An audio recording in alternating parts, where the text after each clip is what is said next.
Nous ouvrons nos Bibles dans le livre du prophète Zacharie au chapitre 4, à partir du verset 7 jusqu'au verset 10. Qui es-tu, grande montagne devant Zorobabel, une plaine? Il en extraira la pierre principale au milieu des acclamations. Grâce, grâce pour elle.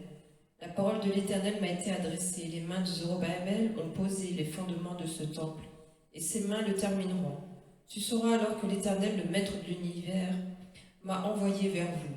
En effet, ceux qui méprisent le jour des petits commencements se réjouiront en voyant la pierre d'étain dans la main de Zorobabel. Ces 7 sont les yeux de l'Éternel qui parcourent toute la terre. Amen. Nous bénissons son nom ce matin. Et le thème que nous portons par la grâce et la miséricorde du Seigneur, c'est le temps des faibles commencements. La Bible dit au verset 9, les mains de Zorobabel ont fondé cette maison et ses mains l'achèveront. L'Esprit du Seigneur est en train de dire que la même main qui a commencé cette bonne œuvre, c'est la même main qui l'achèvera.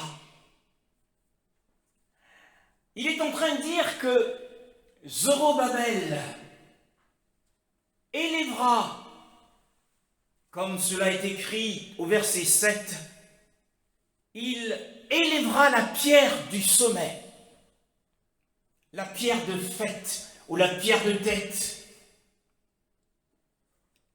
La même main qui a posé la première pierre, qui était la pierre angulaire, qui a posé le fondement, c'est la même main qui, finalement, se servira de la pierre du sommet et posera la pierre du sommet pour signifier la fin des travaux, l'achèvement des travaux, au milieu des acclamations, au milieu des cris de joie. Et l'on dira grâce, grâce pour elle. Et sans doute que pour l'honneur de Zorobabel, il était celui qui avait posé la première pierre de fondation du second temple. Avec ses propres mains, il avait posé ce fondement. Mais depuis que Zorobabel avait posé la pierre du fondement, il s'est passé beaucoup de temps. Il ne se passait rien. Il ne se passait rien dans cette œuvre. Une fois que le fondement avait été posé, il ne s'est plus rien passé. Beaucoup de temps s'est écoulé.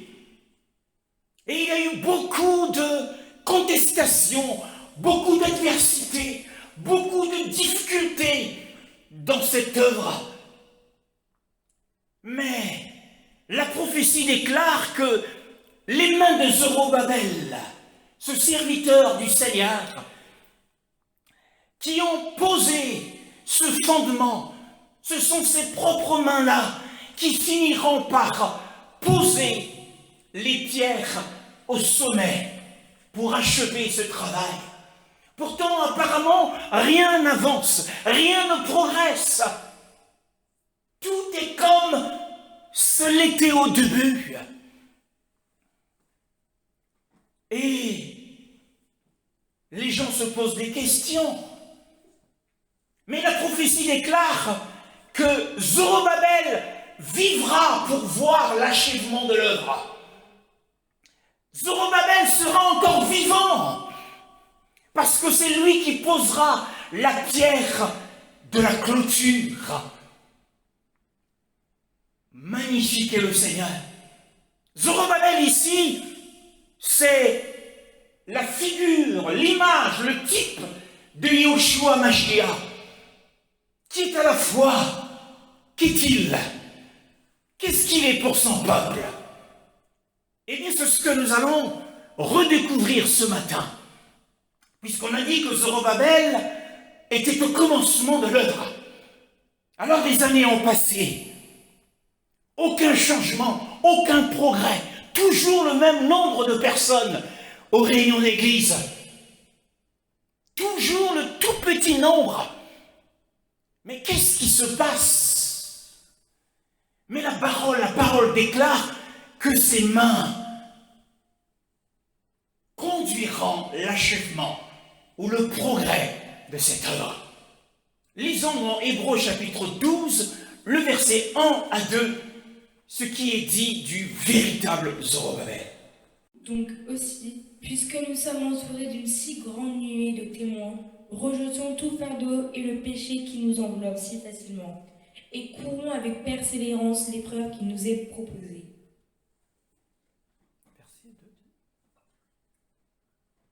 Faisons-le en gardant les regards sur Jésus qui fait naître la foi et l'amène à la perfection en échange de la joie qui lui était réservée.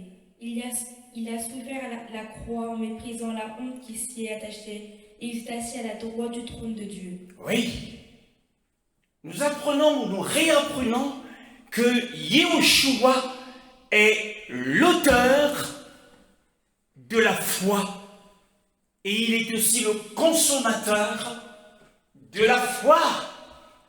C'est lui qui mène cette foi à la perfection. Mais lorsque nous reconsidérons le premier verset, nous donc aussi, dit l'apôtre, puisque nous sommes entourés d'une si grande nuée de témoins, mettons de côté tout fardeau et le péché qui nous entoure avec habileté. Alors, le Saint-Esprit, sous la plume de l'apôtre Paul, nous impose ici un grand devoir. Et le désir du Saint-Esprit est que nous puissions nous conformer à ce grand devoir. Et ce devoir comprend deux parties. La première partie de ce devoir, de ce grand devoir, que le Saint-Esprit impose, ou de ce qu'il nous donne comme joug, la première partie de ce devoir, cette première partie est préparatoire. Nous devons nous préparer. Et comment devons-nous nous préparer? Eh bien, c'est en mettant de côté tout fardeau. Généralement, quand nous avons achevé notre journée de travail, nous retrouvons en famille, et quand c'est l'heure du coucher, c'est bien souvent l'heure du bilan dans notre conscience de comment nous avons vécu cette journée. Et bien souvent, nous demandons pardon au Seigneur pour les écarts de conduite, pour des traits de caractère qui ne sont pas conformes à sa volonté.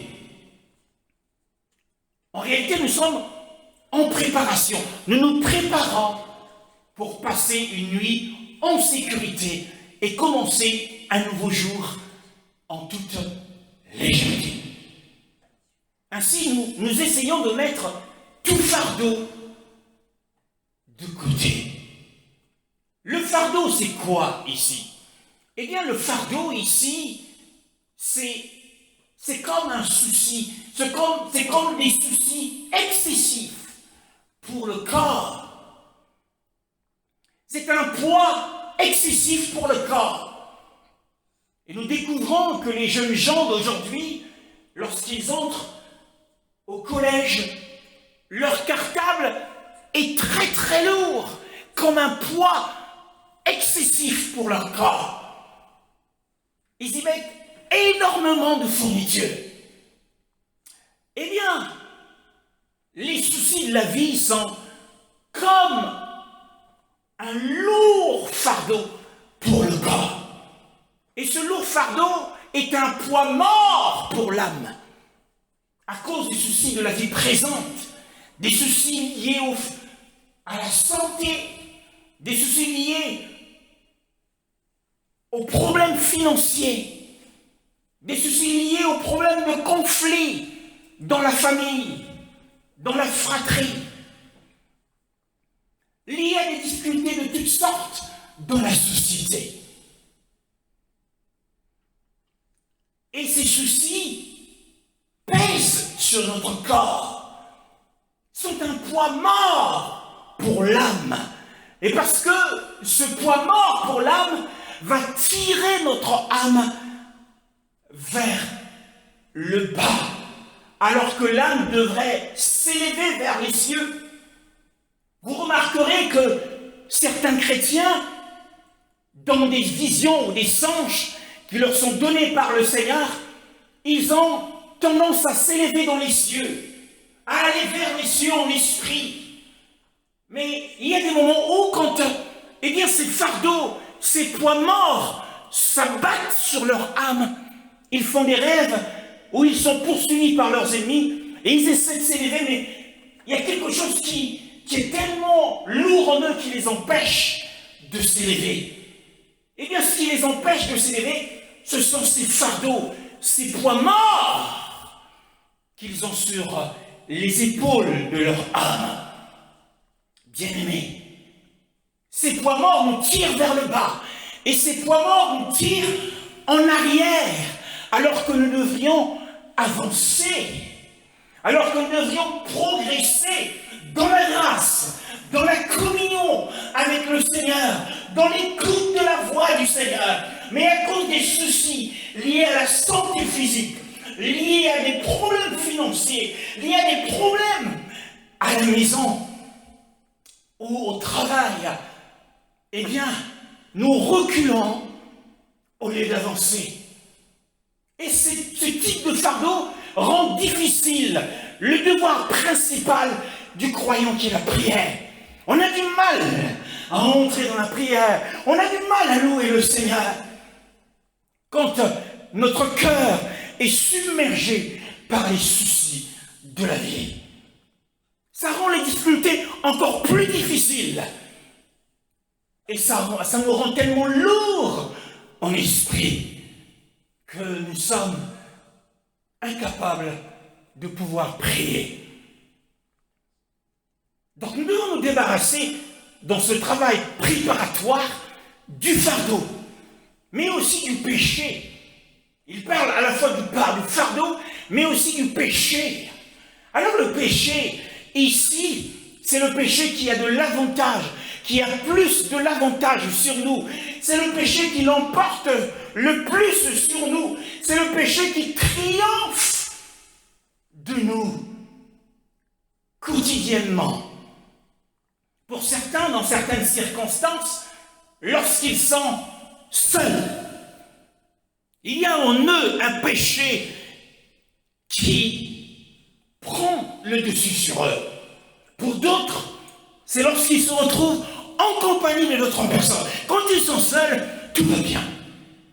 Mais quand ils se retrouvent, par exemple en famille, c'est là qu'éclatent les conflits. C'est là qu'éclatent les soucis et les tensions avec les enfants. Alors, nous devons laisser de côté tous ces obstacles, à la fois intérieurs, cela peut être une convoitise, et à la fois extérieure, cela peut être une tentation qui va susciter encore et encore de la colère en nous. Et l'autre partie du devoir que le Saint-Esprit nous impose, à part le fait que nous devons nous préparer, c'est la partie perfective de la perfection. Et nous lisons qu'ici, nous devons courir avec persévérance dans l'arène qui est placée devant nous. Les chrétiens ont une course à courir. Nous commençons notre vie chrétienne avec le don de la vie éternelle et nous voilà engagés dans cette course. C'est une course de service, puisque nous sommes tous serviteurs et servants du Seigneur. C'est une course de servir, nous devons servir le Seigneur. Certains servent le Seigneur dans la louange, d'autres dans la lecture de la parole. Car en Israël, ou en Palestine, dans les synagogues, il y avait 7 lecteurs à chaque fois. Il y avait 2 sacrificateurs qui devaient faire les lectures et 5 parmi les fidèles qui étaient choisis pour faire la lecture. C'était leur service pour Dieu. D'autres sont à la prédication, d'autres sont à l'évangélisation, d'autres encore sont à l'intercession. Eh bien, nous sommes en train, lorsque nous lisons, nous courons la course. Lorsque nous prions, nous courons la course. C'est la course de service, mais c'est aussi une course de souffrance. Car nous avons pour modèle Yehoshua Mashiach, qui a souffert pour le bien. Et il nous a laissé un modèle, afin que nous puissions suivre ses traces. Bien-aimés dans le Seigneur. Alors c'est quoi la reine ici? Eh bien la reine ici, bien-aimée dans le Seigneur, ce n'est autre que la parole de Dieu. Le parcours, le chemin ici, c'est la parole de Dieu. Et la parole de Dieu, eh bien, nous donne les limites, nous montre les limites de ce chemin, des limites à ne pas franchir, et nous donne les directives. Il y a des panneaux directionnels pour nous indiquer à quel endroit nous devons nous rendre. Toutes ces directives et ces principes sont dans la parole. Et la reine qui nous est proposée, c'est aussi les exemples des serviteurs de Dieu qui nous ont précédés. La Bible nous demande de regarder à Abraham, le père des circoncis. Et qui a donc sa circoncision, sa circoncision et celle de sa postérité, à marcher par la foi. Et la Bible nous demande de marcher sur les traces d'Abraham, notre père. Donc marcher sur les traces signifie marcher dans l'arène qui nous est proposée. Parce que lui aussi, il a marché selon la parole. Ta parole est une lampe à mes pieds et une lumière sur mon sentier. Bien-aimés dans le Seigneur. Et les fidèles serviteurs de Dieu, c'est la nuée, la grande nuée de témoins. Cette grande nuée de témoins, c'est celle que nous retrouvons dans Hébreux chapitre 11, qui commence avec Abel et qui se termine avec bien d'autres saints, Jephthé et bien d'autres, certainement par Isaïe, ceux qui ont été sciés en deux, oppressés, maltraités. Eh bien, c'est eux qui ont marché sur ce chemin en premier. Ce sont nos exemples. Mais nous avons un modèle parfait. C'est Yehoshua HaMashiach. Donc, la parole de Dieu a tracé la route. Et les exemples de vie de nos conducteurs ou des grands hommes, des hommes éminents de la parole, ont également tracé le chemin sur lequel nous courons avec persévérance. Bien-aimés, et Yehoshua a aussi tracé le chemin. Nous venons de dire tout à l'heure qu'Abraham, la Bible nous exhorte à marcher sur les traces laissées par Abraham. Et la parole également nous demande d'imiter les traces de Yehoshua Mashiach. Bien-aimés, c'est cela la reine. C'est cela la carrière qui nous est ouverte par la parole du Seigneur. Alors, sur ce chemin, nous devons courir parce que nous avons un but à atteindre et nous avons un prix à remporter. Et tous ces prix et ce but nous sont présentés dans la parole du Seigneur. Et comment doit être courue doit être menée cette course? Eh bien, cette course doit être menée, comme le dit la parole, avec persévérance.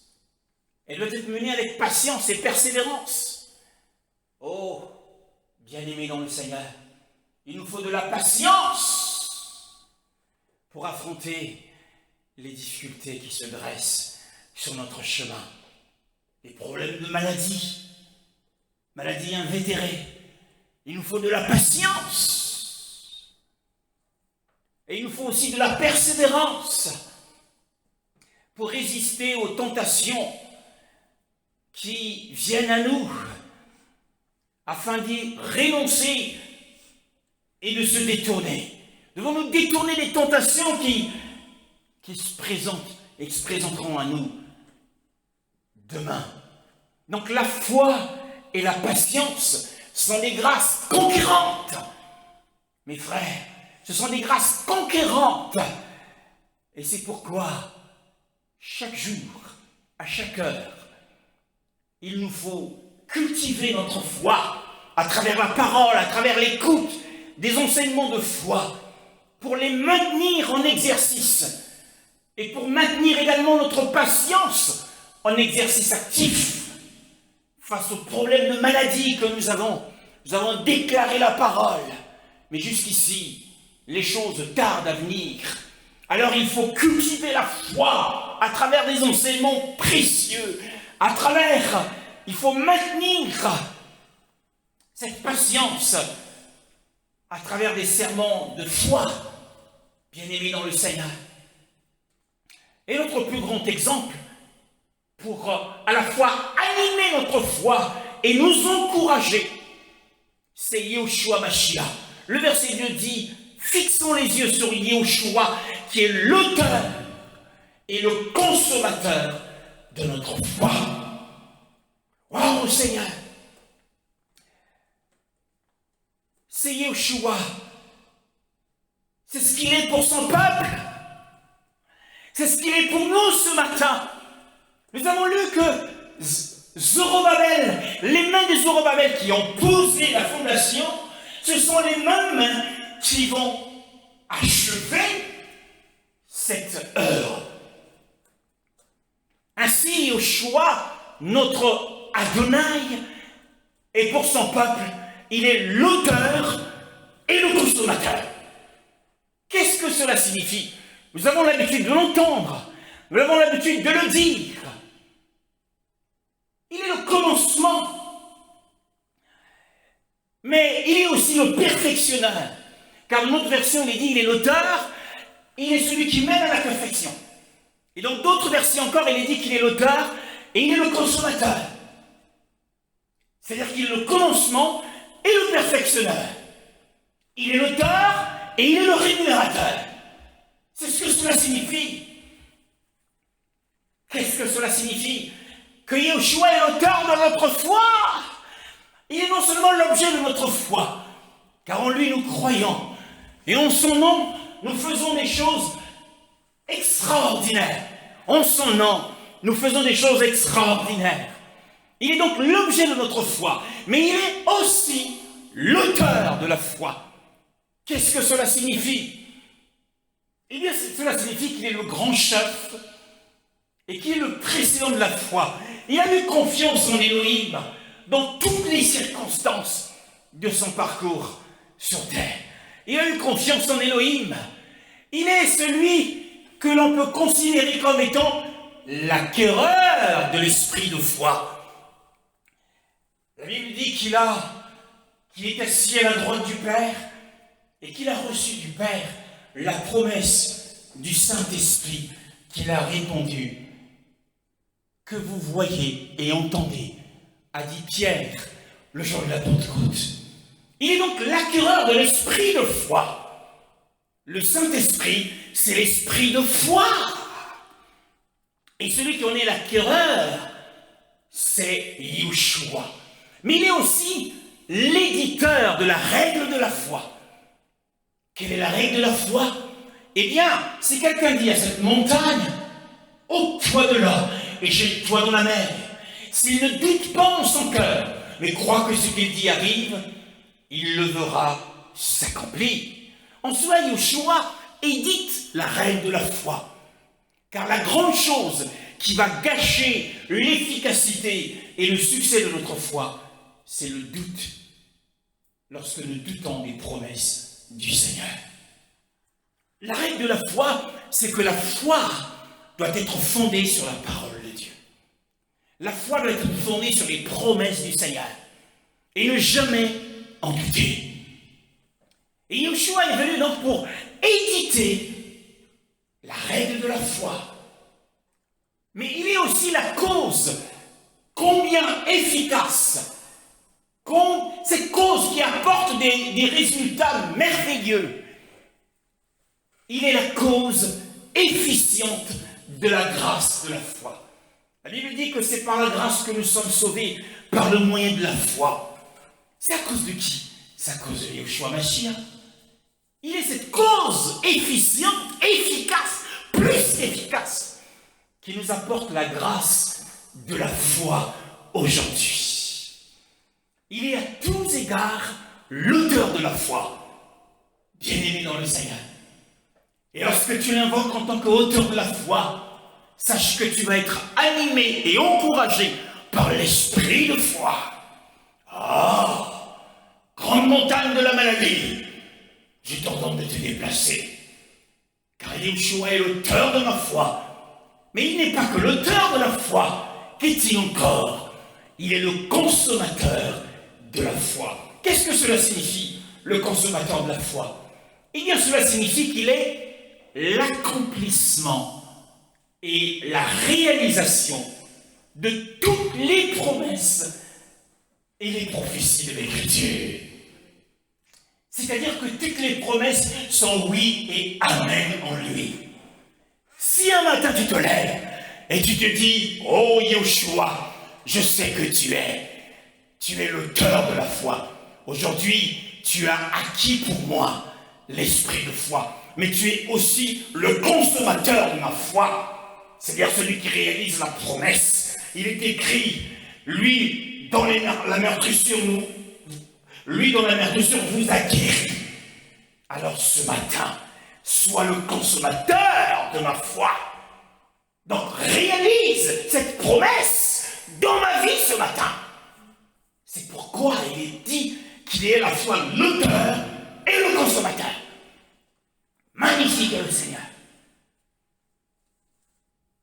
Et il est le consommateur de la foi ou de la grâce et de l'œuvre de la foi avec puissance. Lorsqu'une œuvre de la foi est accomplie avec puissance, en un frère, sans que vous ayez foi, fait quelque chose, vous verrez ce frère ressentir le besoin de venir vous voir. C'est ce que nous avons vécu avec notre sœur l'autre jour. Sans que nous ayons prié, mais elle a reçu une impulsion surnaturelle dans son esprit, une impression forte dans son esprit lui disant « Va voir les frères, va te réunir avec les frères ».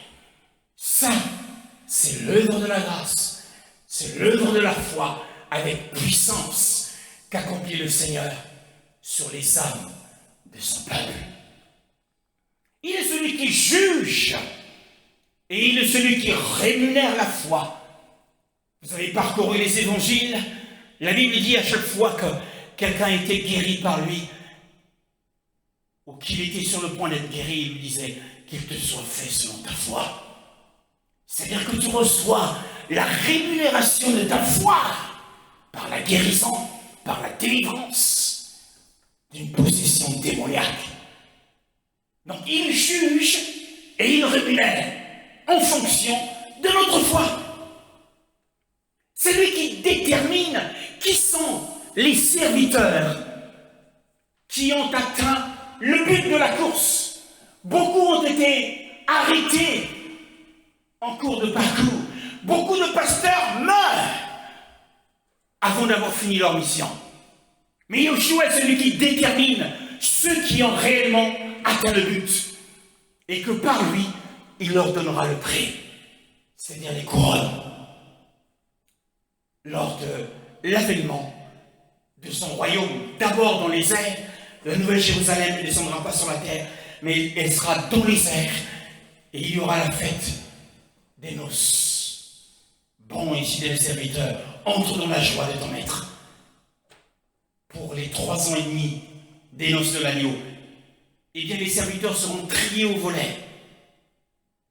Ils ne sont pas tous admis, mais nous devons tout faire pour y parvenir. Retour à Zacharie 4, le verset 9. Les mains de Zorobabel ont posé les fondations de ce temple, et ses mains le termineront. Tu sauras alors que l'Éternel, le Maître de l'univers, m'a envoyé vers vous. Oui, les mains de Zorobabel ont fondé cette maison, et ont fondé ce temple, et ses mains l'achèveront.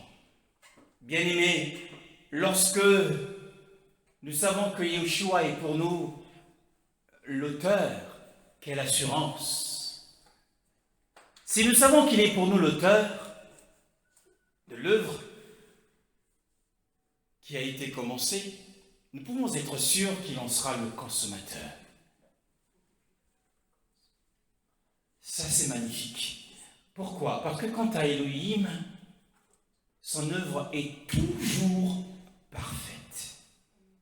Toujours parfaite. A-t-il commencé une œuvre quelque part? Et ne la finira-t-il pas? Si. Quel que soit le temps qui passe, il finira son œuvre. Le verset 7, la partie B, il fera sortir la pierre du sommet au cri de grâce. Grâce pour elle. On parle de la grâce ici. Eh bien, ce verset est en train d'exalter la grâce gratuite, comme d'un don, de toute gloire qui pourrait nous arriver. Toute gloire de ce qui se fait vient de la grâce. Les gens crieront grâce, grâce. Quand l'œuvre est achevée, parce qu'il est écrit, il fera sortir la pierre du sommet, pour indiquer que l'œuvre était achevée. Alors, le peuple s'est mis à acclamer, en disant, tout est grâce. Quand l'œuvre est achevée, nous disons que c'est la grâce de Dieu. Mais même quand la pierre de fondement a été déposée, nous devons reconnaître que cela aussi, c'est la grâce de Dieu. Quand le Seigneur ajoute à l'Église une nouvelle âme, c'est-à-dire une nouvelle pierre à l'édifice, nous devons reconnaître que c'est la grâce de Dieu. Ce n'est pas l'œuvre d'un homme, ce n'est pas à cause de l'éloquence d'un homme, ce n'est pas à cause des amitiés, des relations humaines, mais c'est la grâce de Dieu. Du début à la fin. Il n'est pas question d'œuvre d'homme, mais tout est grâce. Ainsi, lorsqu'une œuvre est couronnée, nous devons jeter nos couronnes au pied de la grâce gratuite. Psaume 115, le verset 1. Non, pas à nous, Éternel, non, pas à nous, mais à toi.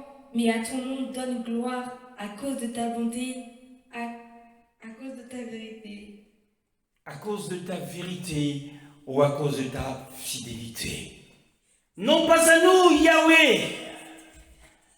Lorsque nous arrivons à développer l'œuvre du Seigneur, où le Seigneur développe son œuvre à travers nos mains, nous devons dire comme le psalmiste, non pas à nous, Yahweh, non pas à nous, mais à ton nom, donne gloire. À cause de ta bonté. Qu'est-ce que la grâce? Eh bien, la grâce, c'est la bonne volonté d'Élohim envers nous. C'est son œuvre bonne en nous et pour nous. Dans cette œuvre, il y a de la bonté. Dans cette volonté, il y a de la bonté. C'est à cause de la bonne volonté d'Élohim, à cause de ta fidélité. Alors il faut crier grâce, grâce. Magnifique est le Seigneur. Comme nous devons dépendre de la grâce gratuite et avoir le désir de continuer dans cette grâce. Et non pas de continuer avec nos propres forces, notre propre intelligence, nos propres stratégies. Mais nous devons continuer dans la grâce, dépendre entièrement de la bonne volonté du Seigneur envers nous. Pour ce qui reste à faire, il y a beaucoup de travail à faire. Nous ne devons pas dépendre de la grâce que quand il y a énormément de travail à faire, quand il y a énormément de difficultés à faire, même quand les choses sont faciles, nous devons dépendre de la grâce du Seigneur. Que signifie ce langage? Grâce, grâce. Cela signifie qu'au début, nous devons prier. C'est le langage de la prière. Ô Seigneur, fais-nous grâce. Fais-nous grâce, car tu as dit, bâtis-moi ici une œuvre fidèle à ma gloire. Tu as dit, bâtis-moi ici une œuvre redoutable contre Satan et sa compagnie. Oh, combien nous avons besoin de ta grâce. C'est le langage de la prière. Alors lorsque la grâce se répand avec une puissance tellement efficace, et bien que l'œuvre se transforme, et bien le langage de la prière devient le langage de la louange. Comme l'ont fait ces Juifs, ils ont dit, ils se sont mis à acclamer grâce, grâce pour elle. Parce qu'ils ont vu l'achèvement du second temple. Alors qu'au départ, rien n'indiquait que quelque chose allait se passer. Bien-aimés dans le Seigneur, grâce, grâce, c'est à la fois le langage de la prière et le langage de la louange. À la louange de la gloire de sa grâce, disait l'apôtre Paul aux Éphésiens. Bien-aimés.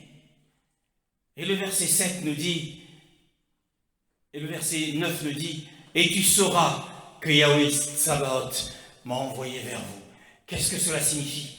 Eh bien que lorsque l'accomplissement exact de la prophétie se fera, ça sera une preuve convaincante que l'origine de ce message était divine.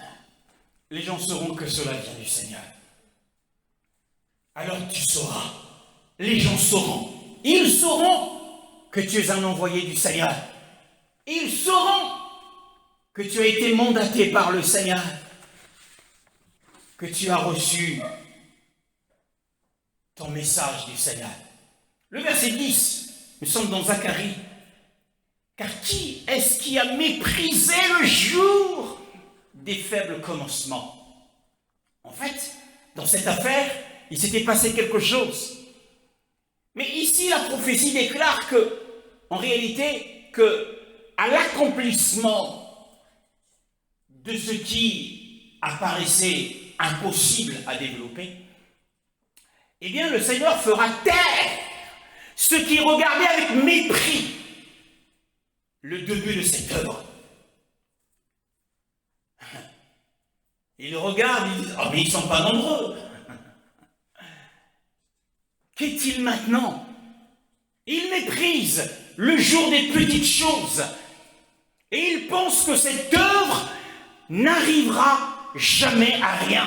Ça fait des années qu'ils sont comme ça. Ça n'arrivera jamais à rien. Alors ils méprisent le jour des petites choses. Le nombre le plus petit qui existe. 2 ou 3 sont réunis. Esdras, chapitre 3, le verset 12. Cependant, beaucoup parmi les prêtres, les lévites et les chefs de famille âgés qui avaient vu le premier temple pleuraient tout haut pendant qu'on posait sous leurs yeux les fondations de celui-ci. Comme beaucoup d'autres faisaient éclater leur joie par des cris, on ne pouvait distinguer les bruits des cris de joie de celui des pleurs du peuple. En effet, ils poussaient des cris qu'on entendait au loin. Ouais, mais en fait ici, vous pouvez vous asseoir, ici, il y a 2 catégories d'hommes.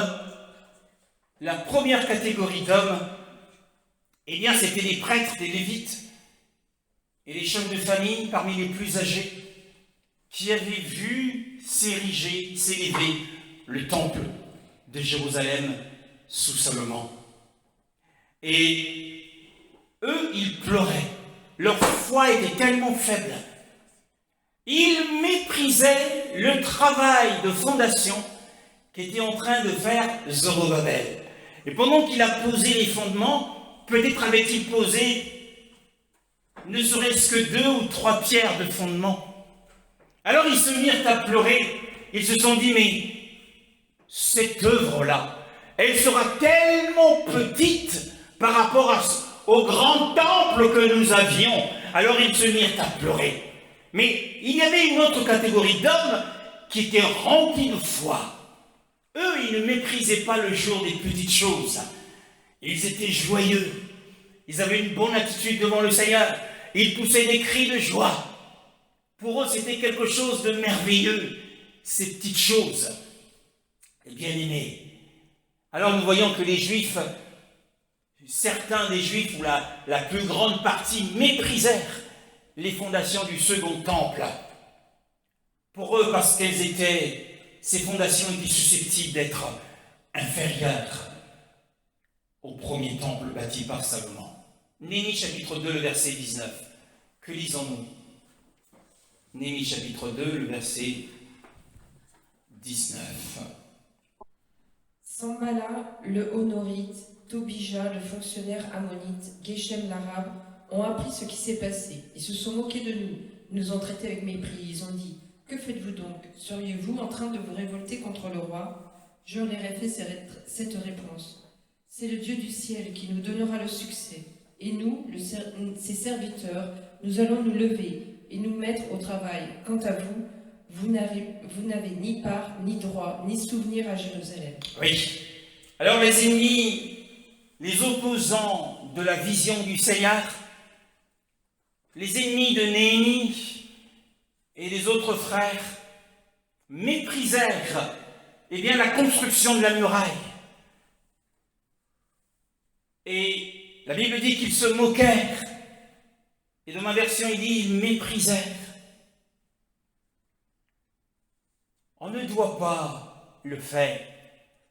Dans l'œuvre d'Élohim, le jour des petites choses ne doit pas être méprisé. M'adresse aux frères, tu vas dans une œuvre qui a commencé, il n'y a que très peu de gens.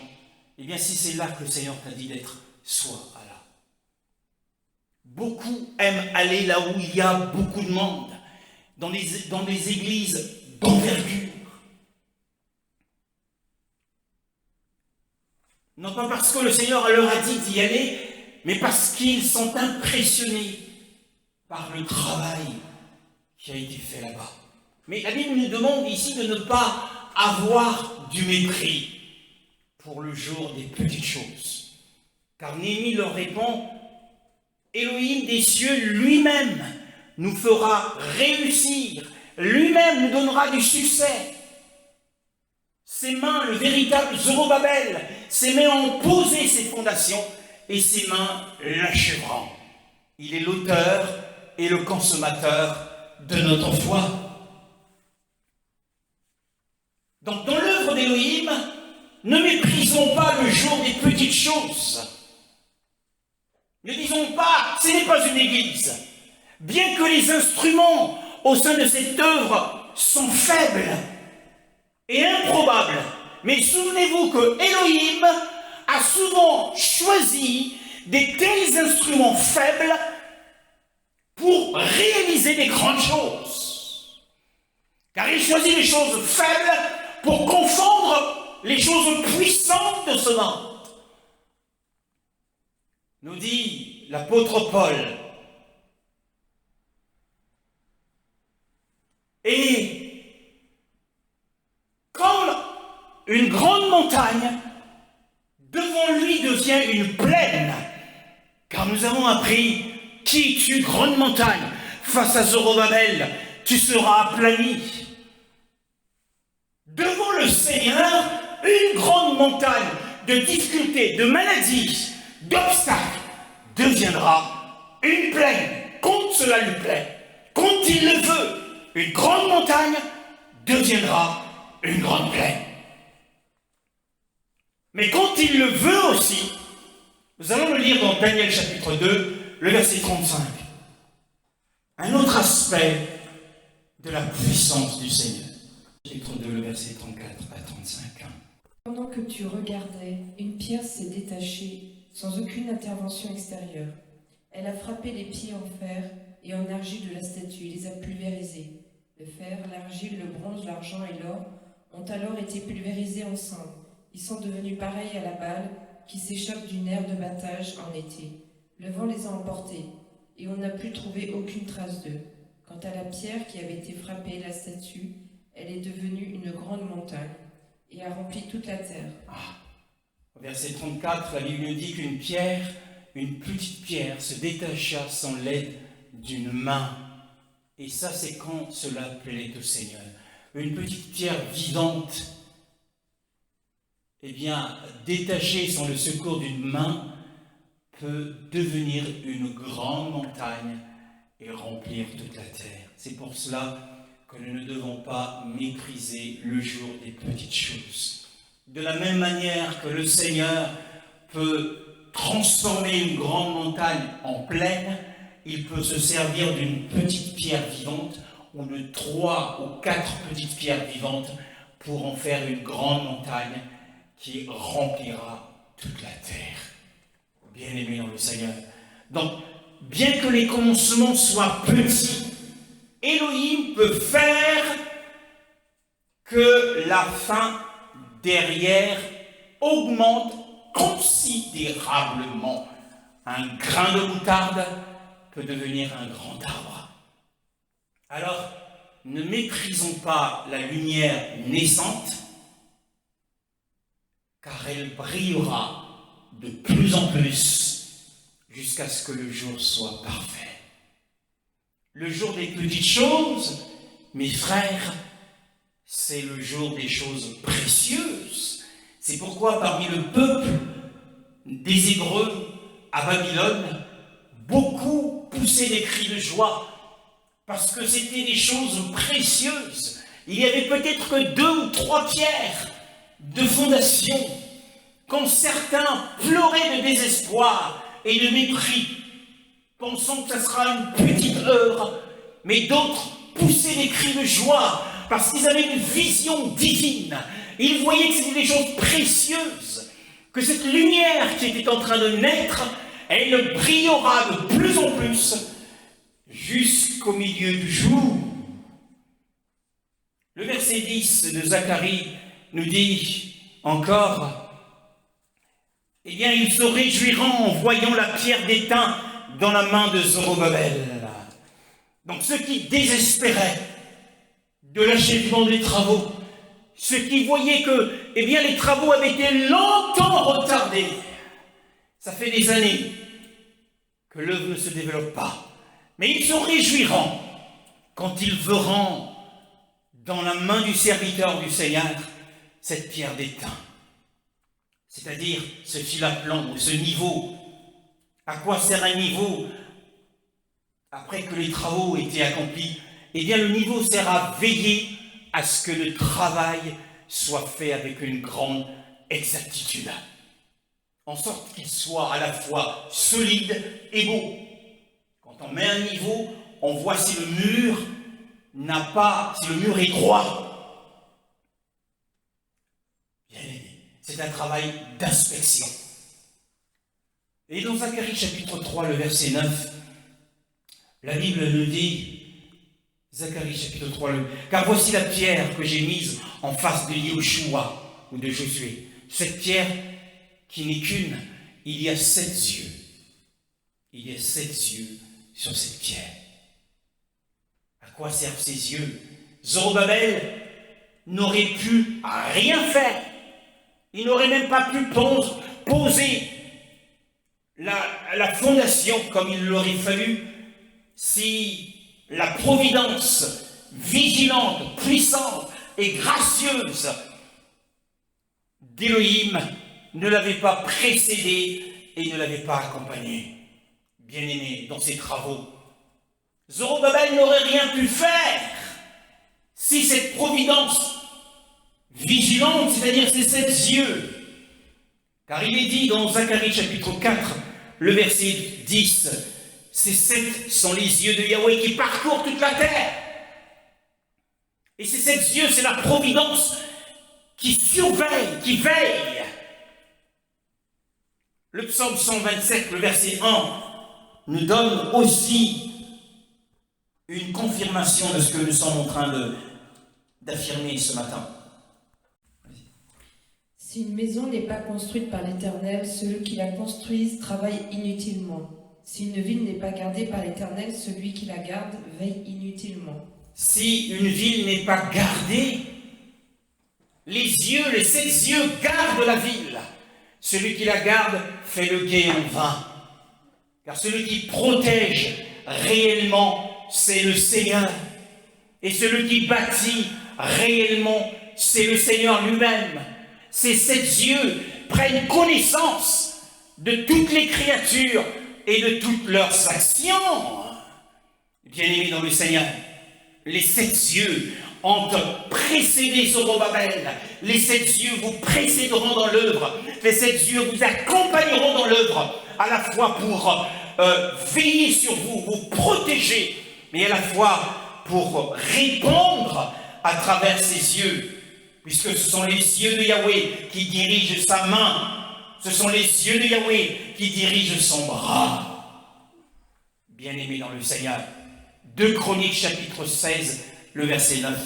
L'Éternel parcourt toute la terre du regard pour soutenir ceux dont le cœur est attaché sans réserve.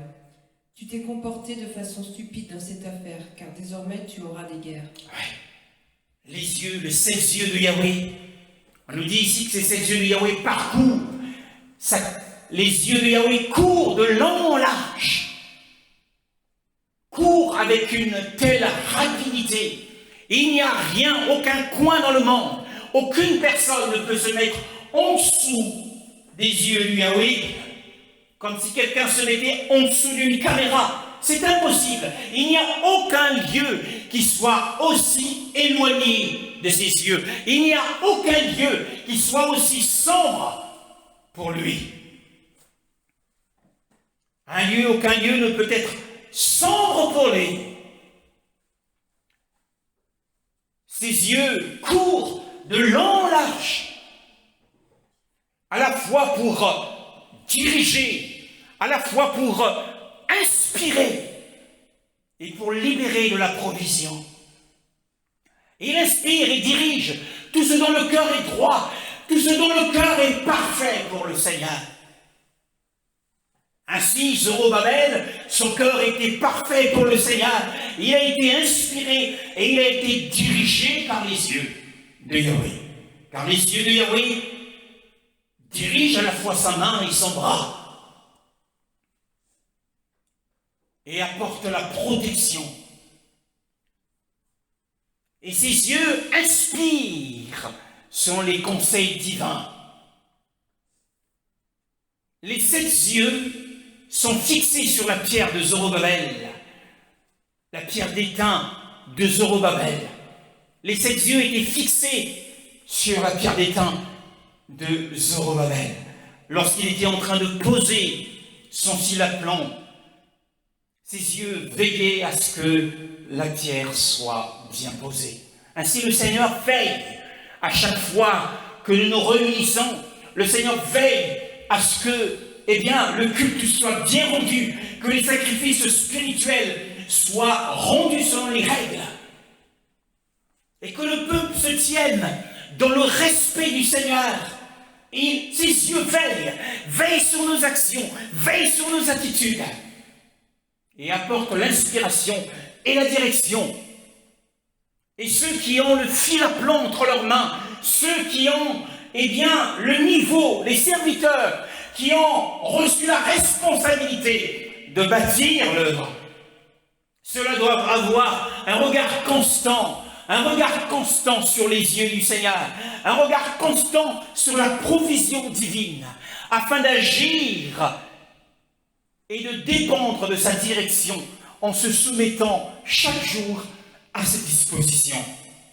Si le Seigneur vous a disposé à être un petit nombre pour un certain nombre de temps, il ne doit pas y avoir de la rébellion dans le cœur, il ne doit pas y avoir du découragement, mais nos yeux doivent être fixer sur la providence divine, à nous attendre au Seigneur. Comment devons-nous agir? Que dit le Seigneur à son serviteur? Que dit le Seigneur à son serviteur? Nous devons nous soumettre à ses dispositions et agir qu'en fonction de la providence divine. Et non pas agir selon nos stratégies ou ce que nous avons vu voir faire à un frère. Un frère a fait quelque chose et nous voulons imiter cela. Mais nous devons dépendre de la direction divine et nous soumettre entièrement à ses dispositions. Car il est prêt. Ses yeux courent encore une fois le long en large de la terre entière. Il n'y a aucun Dieu qui soit caché à ses yeux. Il voit ce que fait Poutine. Il voit ce que fait Joe Biden. Et il voit tout ce qui se fait dans le secret. Les armes qui se préparent, et il les voit. Il sait toutes choses. Ses yeux parcourent, même si Satan parcourt la terre, le long en large, mais les yeux du Seigneur parcourent la terre de long en large avec une telle rapidité. Et tout est enregistré. Nous bénissons son nom pour son travail. Bénissons son nom parce que les mains qui ont commencé cette œuvre, ce sont les mêmes mains qui l'achèveront au nom de Yeshua. Parce qu'il est l'auteur de notre foi, de cette œuvre de foi, et il est le consommateur de cette œuvre de foi. Amen.